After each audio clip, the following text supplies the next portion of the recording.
Hello my beautiful family, कैसे हो आप सब। आई होप आप सब ठीक होगे, स्वस्थ होगे, मस्त होगे। हम भी बिल्कुल ठीक है। तो ये कल सुबह का वीडियो है। कल सुबह से मैंने मॉर्निंग से स्टार्ट किया था। तो यहाँ पे मैं दूध गर्म कर रही हूँ। दूध आया हुआ था और आपको बाहर का नज़ारा दिखाती हूँ। एकदम तेज़ हवाएं चल रही है और बहुत मतलब आंधी जैसा आ गया है। अभी लगता है बारिश होने वाली है। गुजरात में काफ़ी सारी जगहों पे बारिश हो चुकी है और आज बिल्कुल ऐसा वातावरण लग रहा था कि यहाँ पर भी जम के बारिश होने वाली है, लेकिन हुई नहीं थी। शाम तक तो बहुत ही ज़्यादा आंधियाँ चलने लगी थी, बहुत ज़्यादा तेज़ हवाएं चल रही थी, आप देख सकते हो। तो इस वजह से ना घर में बहुत सारी धूल मिट्टी आ जाती है। वैसे भी मेरे घर के दोनों तरफ सिर्फ और सिर्फ खेत ही है, खाली जगह पड़ी हुई है, तो इस वजह से ज़्यादा धूल मिट्टी आ जाती है। तो यहाँ पे मैं घर के अंदर आ गई हूँ और अंदर आकर झाड़ू लगाना मैंने स्टार्ट कर दिया है। बच्चों के स्कूल की भी छुट्टियाँ चल रही है आजकल, तो शांति से आराम आराम से ही काम चालू करते हैं हम लोग। और अभी भी हवाएं, जब जिस टाइम में एडिटिंग कर रही हूँ अभी भी हवाएं तो चल ही रही है। आप लोगों को शायद आवाज़ आ रही होगी अंदर। तो चलिए भाई, हवाएं आए, आंधी आए या फिर बारिश आए, तूफान आए, हमें तो अपना काम करना ही है। हाउस वाइफ है हम, तो फिर अपने घर को कैसे गंदा छोड़ सकते हैं। तो झाड़ू लगा लूँगी अच्छे से पूरे घर में। बहुत सारा कचरा निकलता है, पता नहीं बच्चे घर पे होते हैं ना तो कहाँ से इतना कूड़ा आ जाता है, कुछ समझ में नहीं आता है। तो यहाँ पे मैं फिर उसके बाद ना मैं झाड़ू लगाते लगाते आ गई थी बेडरूम में। और ये देखो कैमरा शाही, कैमरा देखते ही सीधा होके खड़ा होके बैठ गया। अभी एग्ज़ाम आ रहे हैं तो एग्ज़ाम की ज़ोरों शोरों से तैयारियाँ चालू हैं। और यहाँ पे कुछ ना कल के कपड़े थे जिनको मुझे फोल्ड करके रखना था, तय लगानी थी कपड़ों को। और काफ़ी सारे कपड़े भी हो गए थे। धो तो लेती हूँ लेकिन ना जब भी कपड़ों को अरेंज करने होते हैं ना तो मुझे बड़ा आलस आता है। तो इसलिए मैं क्या करती हूँ ना, एक टब में अच्छे से भर के रख देती हूँ कपड़ों को और एक साथ इकट्ठा करके फिर अच्छे से तय लगा के अपनी जगह पे अरेंज कर देती हूँ। फिर बिखरा बिखरा पड़ा रहता है, कपड़े इधर उधर पड़े रहते हैं तो भी अच्छा नहीं लगता है। एक एक टाइप का ना हमें दिमाग में हो जाता है कि बस घर नीट एंड क्लीन चाहिए ऑल टाइम। तो फटाफट से सारे कपड़ों को फोल्ड कर दूंगी। और ये साड़ी ना गाँव गई, मतलब गाँव नहीं, वहाँ पे अंश को लेके गए थे ना, कल का वीडियो अगर आपने देखा है तो उस टाइम पहनी थी मैंने। ससुराल जाते हैं तो फिर ससुराल तो साड़ी ही पहननी पड़ती है, वहाँ पे जाके हम कुछ भी नहीं पहन सकते, हमारे यहाँ अलाउड नहीं है। तो इस वजह से साड़ी वाड़ी और बहुत सारी चीज़ें धोने के लिए हो गई थी। सारे कपड़े फोल्ड करके रख दिए मैंने। और फिर डस्टिंग का बारी आ जाती है, क्योंकि ना डाइनिंग टेबल पे एकदम धूल यूज़ नहीं करते हम लोग। डाइनिंग टेबल बस ऐसे ही शो के लिए ही रखा हुआ है। सबको नीचे बैठ के ही, ज़मीन से जुड़े हुए हैं हम लोग, नीचे बैठ के ही सबको खाना खाना पसंद है, किसी को डाइनिंग टेबल पसंद नहीं। बस ऐवे ही शो के लिए ला के रखा है, बस जगह रोकता है घर में और कुछ नहीं। अभी तो ऐसा लग रहा है कि खाली फुकट में ही पैसे बर्बाद कर दिए, नहीं लेना चाहिए था इसको, क्योंकि किसी को इंटरेस्ट ही नहीं है डाइनिंग टेबल पर बैठ के खाने में, तो क्या ही करे अभी। बस सिर्फ साफ़ सफाई होती है डेली डेली। तो अच्छे से डस्टिंग कर लूँगी। जो भी चीज़ें इधर उधर पड़ी हैं उनको सबको अपनी जगह पे अरेंज करके, बच्चे ना सारी चीज़ें ला के डाइनिंग टेबल पे ही रख देते, सेंटर पड़ता है ना, आते जाते सारी चीज़ें वहाँ पे। और उसके बाद आ गई हूँ किचन में खाना बनाने के लिए। और आज बच्चों का स्कूल में पीटीएम था, पेरेंट्स टीचर मीटिंग, तो सुबह ही नहा धो के चली गई थी। आते आते 10 बज गए थे और काम करने में काफ़ी लेट हो गया था। तो इसलिए ना आज मैं सिर्फ सिंपल सी खिचड़ी बनाने वाली हूँ और कुछ नहीं। और वैसे भी हम तीनों माँ बेटे ही है खाने के लिए, हस्बैंड है नहीं, उनका बंदोबस्त चल रहा है, तो वो तो वहाँ पे बाहर से ही खाना खा के आएंगे। तो तीनों माँ बेटों के लिए खिचड़ी बना दूँगी। ऑयल गर्म हो गया, राई ज़ीरा डाल के, फिर थोड़ा करी पत्ता डाल के, लहसुन डाल के, सारी सब्जियाँ जितनी भी मेरे पास थी सब काट के डाल दी अंदर। और खिचड़ी में थोड़ी मोटी मोटी सी सब्जियां रखती हूँ मैं, एकदम बारीक बारीक कट नहीं करती हूँ। और सारे बेसिक मसाले डाल के फिर अच्छे से मिला लेंगे। और उसके बाद आती है बारी चावलों की। जब तक सब्जियां ना थोड़ी थोड़ी सी मतलब पक जाएगी, पक तो नहीं जाएगी लेकिन मसाला कोट कर लेगी, और ना ऐसे एक अच्छा सा टेस्ट आता है। सब्ज़ी को थोड़ी देर के लिए छोड़ दो ना ऐसे एकदम स्लो टू मीडियम फ्लेम पे, उसके बाद पानी वानी डालते तो सब्ज़ी का टेस्ट अलग ही आता है।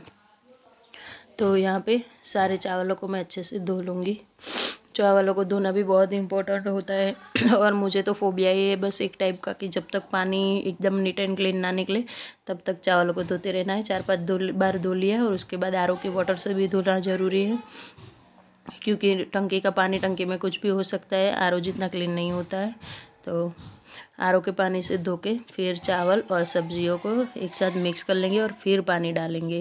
पहले पानी मैं नहीं डालती हूँ, चावल सब्जियों से अच्छे से कोटिंग हो जाती है ना, तो खिचड़ी का टेस्ट दोगुना हो जाता है।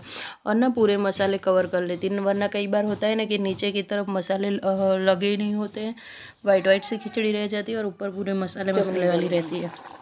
इसका यही रीज़न होता है, हम लोग पहले से पानी डाल देते हैं ना तो चावल पूरे अच्छे तरीके से मसाला कोट नहीं कर सकते। और यहाँ पे मैंने 3 गुना पानी डाल दिया है, क्योंकि थोड़ी सी ढीली सी खिचड़ी चाहिए हमें, एकदम खुली खिली सी नहीं चाहिए चावलों जैसी नहीं चाहिए। इसलिए अब स्लो टू मीडियम फ्लेम पे मैं गैस करके फिर अपने सारे काम करूँगी। तब तक जब तक काम होंगे तब तक खिचड़ी भी रेडी हो जाएगी। तो आज ना मैं बैठ के पोछा लगा रही हूँ, बहुत दिन हो गए मुझे बैठ के अच्छे से पोछा लगाए हुए। खड़े खड़े पोछा लगा तो लेती हूँ, लेकिन मन को वो संतुष्टि नहीं मिलती है, मतलब कि चलो घर एकदम क्लीन हो गया है वो वाला और मैं बैठ कर नहीं लगा सकती हूँ पोछा, बॉडी थोड़ी हैवी है, मुझे इस तरह से लगाने की आदत है। मैं पहले बैठ के लगा रही थी लेकिन फिर मुझसे नहीं करा गया। मैं जैसी हूँ वैसी ही हूँ, मैं क्या करूँ अब। मैंने नहीं सोचा कि कैमरा चालू है। और मेरी ना एक आदत है, मैं जहाँ से निकलती हूँ ना पोछा लगाती हूँ, तो जो भी चीज़ें मुझे मिलती है, बाथरूम आ गया, बेसिन आ गया, तो मैं साथ के साथ क्लीन करती जाती हूँ और फिर पोछा लगाती हूँ। ऐसी आदत है, क्या करें अब, आदत से मजबूर है। तो मेरे पास ना वॉशिंग मशीन का बहुत सारा लिक्विड पड़ा हुआ है, मशीन भी गड़ चुका है। अभी ये कपड़े तो हाथों से ही धोने हैं, तो लिक्विड ऐसे ही पड़े रहता है। तो मैं ना उसको बेसिनों को धोने के लिए, पोछा लगाने के लिए और सारे बाथरूम वॉश करने के लिए यूज़ कर लेती हूँ, ताकि मेरा लिक्विड फैल ना जाए, मतलब फैल मीन्स कि बिका ना जाए।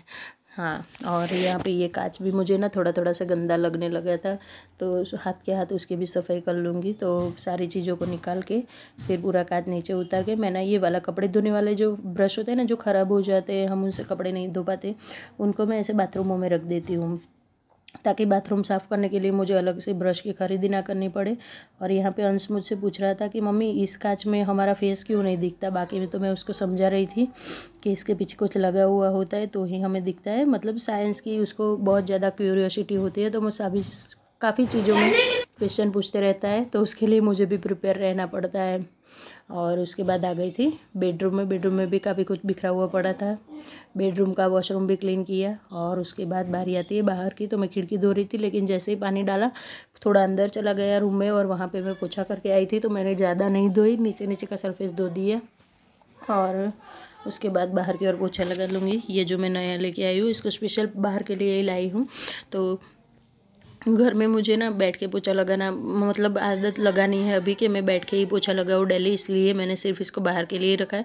और अगर एक बार मैं चीज़ों को ना बाहर से यूज़ करती हूँ ना, तो फिर अंदर नहीं लेती हूँ। तो अब मैं इसको घर की क्लीनिंग के लिए बिल्कुल नहीं लूँगी। और देखिए कितनी मिट्टी आ चुकी है, पहले मैंने पानी डाला है, उसके बाद पोछा लगा रही हूँ। एक बार और अभी मुझे लगाना पड़ेगा। और बाहर का एरिया इतना बड़ा है ना कि मैं थक जाती हूँ डेली पोछा लगाते लगाते, तो मैं दूसरे तीसरे दिन लगाती हूँ। कभी कभार पानी से धो देती हूँ, कभी कभार ऐसे ही पोछा लगा देती हूँ। तो पूरा एरिया क्लीन कर लूँगी। 2 बार तो लगाना ही पड़ेगा आज मुझे। और अभी काफ़ी टाइम हो गया था, लगभग 12 साढ़े 12 जितना बज गया था। और आप देख सकते हो कितनी तेज़ धूप आ चुकी है, एकदम ऐसे लग रहा है ना कि जैसे ही फुल गर्मियाँ चालू हो गई है, बस बिल्कुल वैसे ही। हमारे यहाँ तो बहुत काफ़ी ज़्यादा गर्मी पड़नी चालू हो गई है। तो सभी जगह को अच्छे से मैं क्लीन कर लूँगी। यहाँ पे तो 2 बार नहीं लगाऊँगी, यहाँ पे तो एक ही बार लगाऊँगी। और फिर ना शाम को झाड़ू लगा देंगे। जब भी शाम को घर में झाड़ू लगाती हूँ ना, तो और ना बाहर का एरिया एक बार क्लीन हो जाता है ना, तो हमें एक सेटिस्फेक्शन सा रहता है ना। बच्चे वे अभी तो छुट्टियां चल रही है ना, तो देखो ये बाजू वाले का घर है, यहाँ पे कोई रहता नहीं है, बच्चियों को गर्ल्स को पीजी पे दिया हुआ है ना, तो बहुत गंदा करके रखती है। तो कभी कभार टाइम मिलता है तो मैं वो भी क्लीन कर देती हूँ, क्योंकि वो मेरे घर के एग्जैक्ट सामने पड़ता है। और यहाँ पर खाना हमारा रेडी है, आ जाइए आप लोग भी। तीनों माँ बेटे मिल के खिचड़ी, सलाद और लस्सी बोलते हैं ना आप लोग, हम छाछ बोलते हैं, वो खा लेंगे। और बच्चे रिव्यू दे रहे हैं मुझे कैसा बनाए। एक ने तो खाया नहीं है अभी तक, बोल रहा है खाना खाने के बाद बताऊंगा। और अंश अपना फेवरेट अचार लेके बैठा है चना और मेथी का, और मेरा भी फेवरेट है ये वाला अचार ना हमारे घर में सबसे ज़्यादा यूज़ होता है, और ख़ास करके जब भी खिचड़ी बनती है, खिचड़ी हमारी फेवरेट है और अचार मिल जाए तो फिर क्या ही बोलना। तो फ्रेंड्स, ये था मेरा छोटा सा वीडियो, आप लोगों को कैसा लगा ज़रूर बताना। अच्छा लगे तो चैनल को लाइक, शेयर और सब्सक्राइब करना बिल्कुल ना भूलें, और मिलते हैं फिर कल एक नए वीडियो में। और यहाँ इसकी नौटंकी चालू हो गई है, और अरे हाँ, तो फिर सॉरी, और ये शाम का टाइम है, हमारे यहाँ होलिका दहन, हम बहुत लेट गए थे तो काफ़ी कुछ हो गया था, पूरा हो गया था, उसके बाद गए थे बस। तो ऐसे मनाई थी होली, अंधेरा था तो कुछ शूट नहीं कर पाई, पूजा वूजा कैसे की वो, लेकिन अंश अपने साथ चक्कर लगा रहा है और फ़ोन लेके घूम रहा है, इसलिए उसने पूरा हिला दिया है कैमरा, शायद अच्छे से दिखा नहीं होगा। तो होली की खूब खूब शुभकामनाएँ आप सबको, और आपके सब जीवन में से भी सारी दुख दरिद्रता और चिंताएं दूर हो जाए, ऐसी बस प्रार्थना है भगवान से। तो मिलते हैं कल एक नई वीडियो में, तब तक के लिए bye bye, take care and happy Holi.